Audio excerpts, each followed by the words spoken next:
बहुत समय पहले की बात है। श्रीनगर में राजा रणवीर सिंह रहते थे। पहले रणवीर सिंह एक सामंत थे जो नगर के राजा को हराकर खुद राजा बन गए थे। रानी ने 2 जुड़वा बेटियों को जन्म दिया। राजा को जैसे ही ये बात पता चलती है, वो अपनी दोनों बच्चियों को देखने आ जाते हैं। राजा रणवीर सिंह खुशी से कहते हैं, भगवान ने आज हमारी सुन ही ली। इतने सालों बाद हमें बच्चों का मुंह देखना संभव हो पाया है। हमारी दोनों बच्चियां जन्म से ही राजकुमारी पैदा हुई हैं। देखिए ना, दोनों कितनी सुंदर हैं। मेरी दोनों बच्चियां बहुत ही गोरी और खूबसूरत हैं। अब मैं इनके नामकरण की तैयारियां करने जा रहा हूँ। राजा रणवीर सिंह बाहर गए और अपने एक सिपाही को बुलाया। राजा रणवीर सिंह ने सिपाही को आदेश दिया, सारी नगर में बता दो कि राजा के यहाँ 2 पुत्रियों ने जन्म लिया है।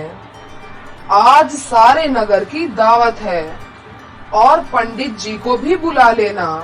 राजा के बताए अनुसार सारे नगर में ये बात बता दी जाती है।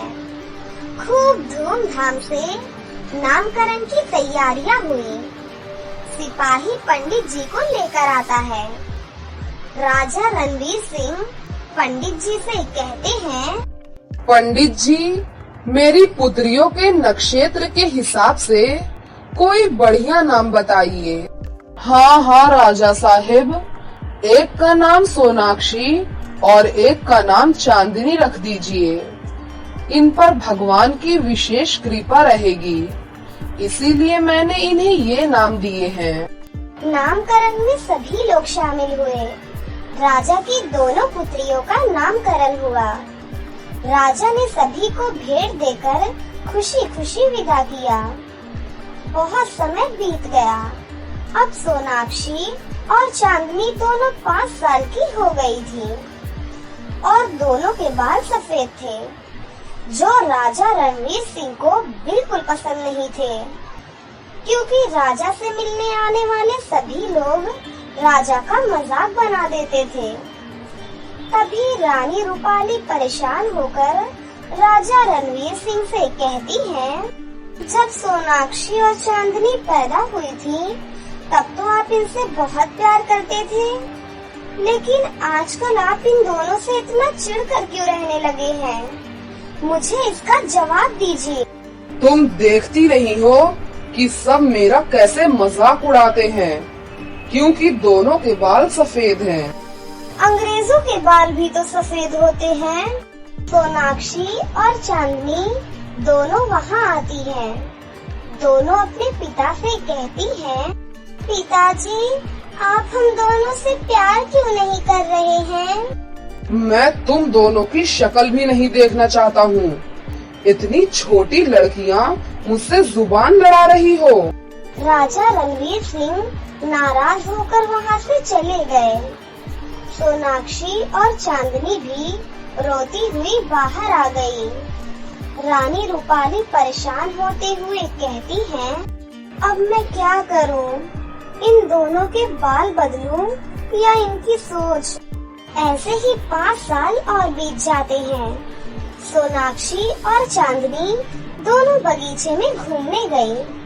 तभी उन्हें बगीचे में आसमान से लटकती हुई एक रस्सी दिखाई देती है।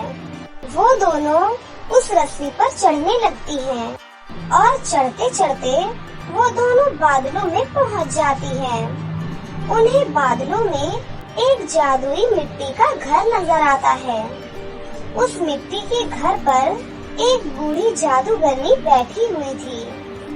वो जादूगरनी उन दोनों को उस जादुई मिट्टी के घर में बुलाती है।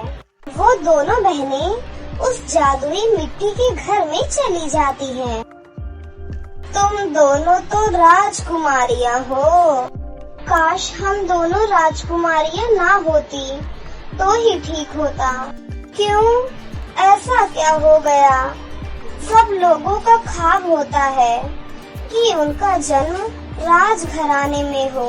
हम इतने छोटे हैं और हमारे बाल भी सफेद हैं, लेकिन तुम दोनों के बाल बहुत खूबसूरत हैं। सब लोग हमारा मजाक बनाते हैं।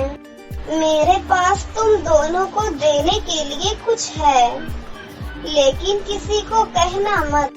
हाँ दादी, जल्दी दिखाइए, ऐसा क्या है आपके पास?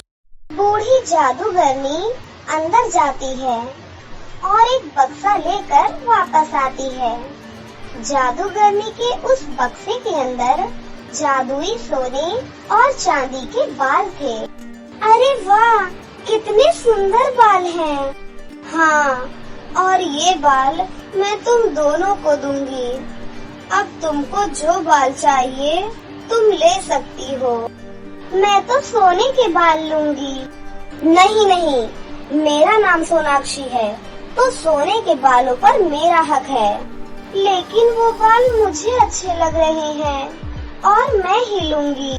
चांदनी, तू सिर्फ चांदी के बालों के लिए ही बनी है और तुझे ही चांदी के बाल मिलेंगे, और तेरा नाम भी तो चांदनी है।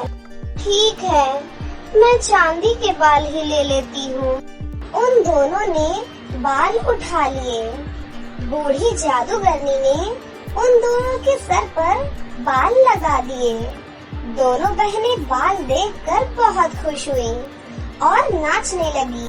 सुनो, मैं तुम्हें एक बात बताना भूल ही गई। अब तुम दोनों के बाल कभी नहीं निकलेंगे। अगर तुमने इन बालों को काटने की कोशिश की और कोई झूठ बोला तो ये तुरंत ही नष्ट हो जाएंगे। कोई बात नहीं दादी, हम तो झूठ बोलते ही नहीं हैं। दोनों खुशी खुशी उस रस्सी से नीचे उतर जाती हैं और वापस घर लौट आती हैं।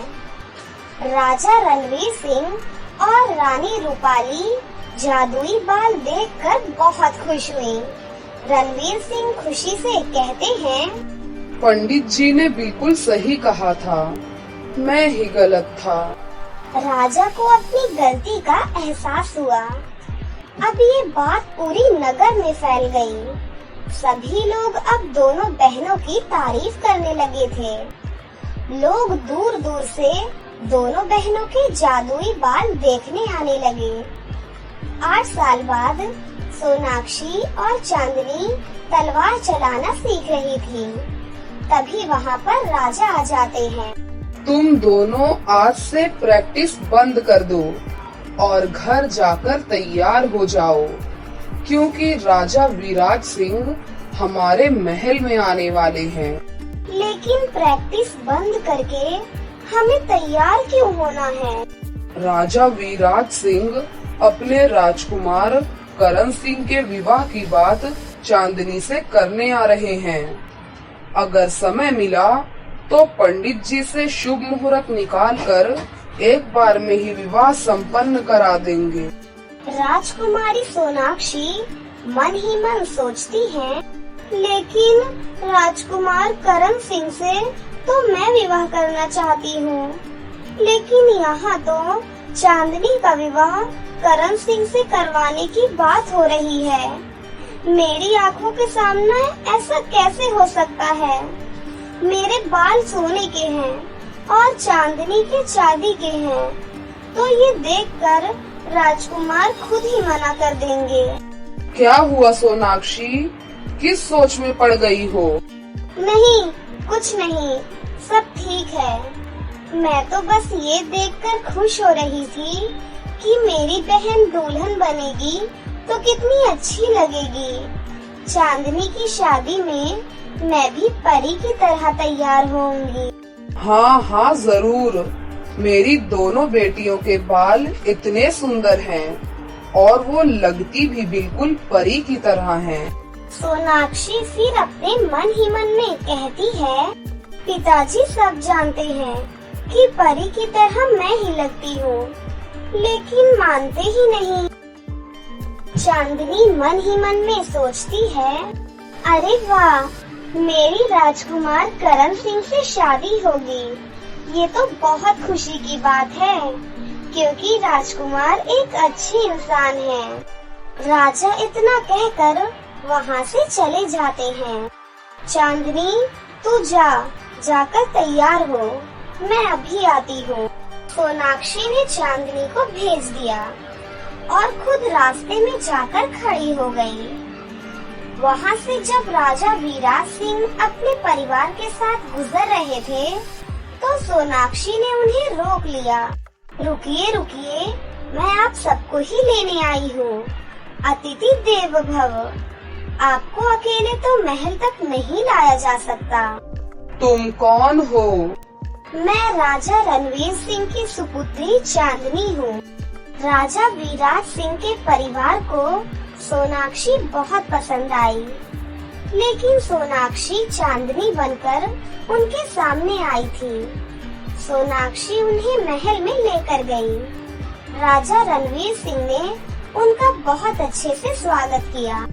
आपकी बेटी चांदनी तो बहुत अच्छी और समझदार भी है, लेकिन आप उससे कहाँ मिले? रास्ते में उसके सोने के बाल हैं। वो हमारा स्वागत करने आई थी। बहुत संस्कारी है चांदनी, लेकिन सोने के बाल तो सोनाक्षी के हैं।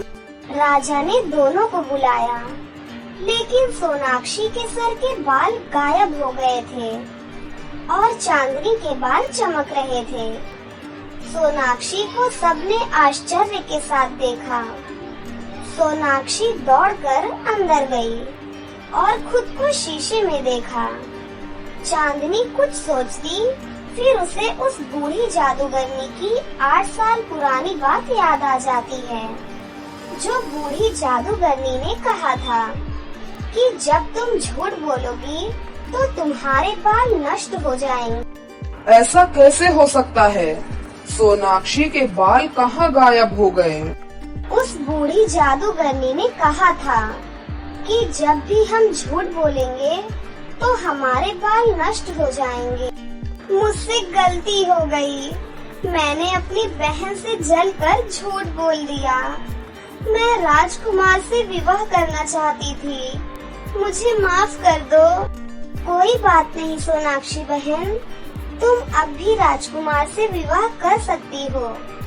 अगर ये बात तुम मुझे पहले बता देती तो मैं मना नहीं करती। मैं कितनी गलत थी, मुझे भगवान कभी माफ नहीं करेंगे। सोनाक्षी को अब अपनी गलती का एहसास हो चुका था, लेकिन फिर भी राजा वीराज सिंह ने सोनाक्षी का विवाह करण सिंह से करने से मना कर दिया। सोनाक्षी बहुत स्वार्थी है और उसे उसके कर्मों की सजा मिल गई है, लेकिन हम सोनाक्षी से राजकुमार का विवाह नहीं कराएंगे। सोनाक्षी बहुत रोई और फिर चांदनी का विवाह राजकुमार करण सिंह के साथ हो गया।